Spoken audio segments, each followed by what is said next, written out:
പാടലീപുത്രത്തിൽ വിദ്യാസാഗരൻ എന്നൊരു ബ്രാഹ്മണനുണ്ടായിരുന്നു.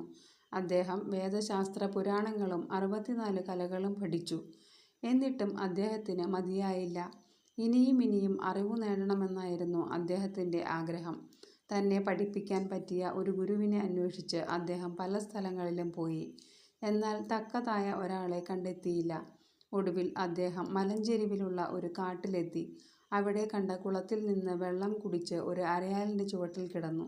ഉടൻ തന്നെ തളർന്നുറങ്ങുകയും ചെയ്തു. ആ അരയാലിന്മേൽ ദിവ്യനായ ഒരു ബ്രഹ്മരക്ഷസ് താമസിച്ചിരുന്നു.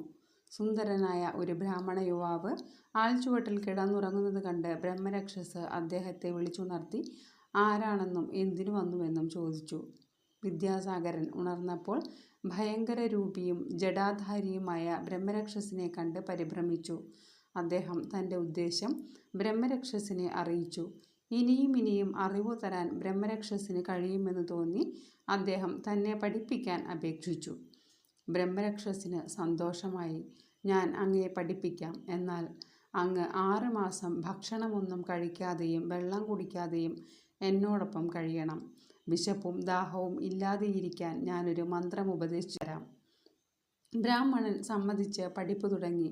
ബ്രഹ്മരക്ഷസ് ഇരിക്കുന്ന ആലിൻ കൊമ്പിൻ്റെ താഴത്തുള്ള കൊമ്പത്ത് ബ്രാഹ്മണൻ ഇരുന്നു. ബ്രഹ്മരക്ഷസ് പഠിപ്പിക്കുന്നതൊക്കെ അദ്ദേഹം ആലിലകളിൽ എഴുതിയെടുത്തു.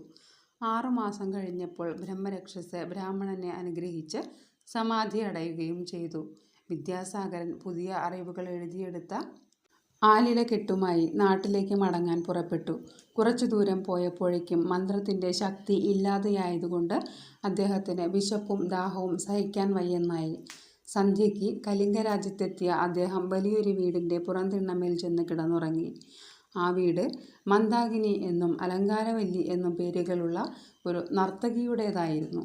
അവൾ പതിവായി അമ്പലത്തിൽ നൃത്തം ചെയ്തു പോന്നിരുന്നു.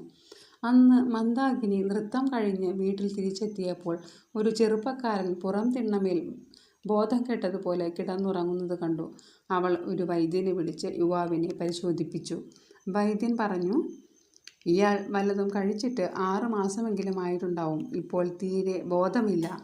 മരുന്ന് കൊടുത്ത് ശുശ്രൂഷിച്ചില്ലെങ്കിൽ മരിച്ചു പോവും. ഞാനൊരു ലേഹ്യം കൊടുത്തയക്കാം. അത് ദിവസത്തിൽ 3 പ്രാവശ്യം ദേഹമാസകലം തേച്ച് പതുക്കെ തിരുമണം. 8 ദിവസത്തിനുള്ളിൽ ഇയാൾക്ക് സുഖമാകും.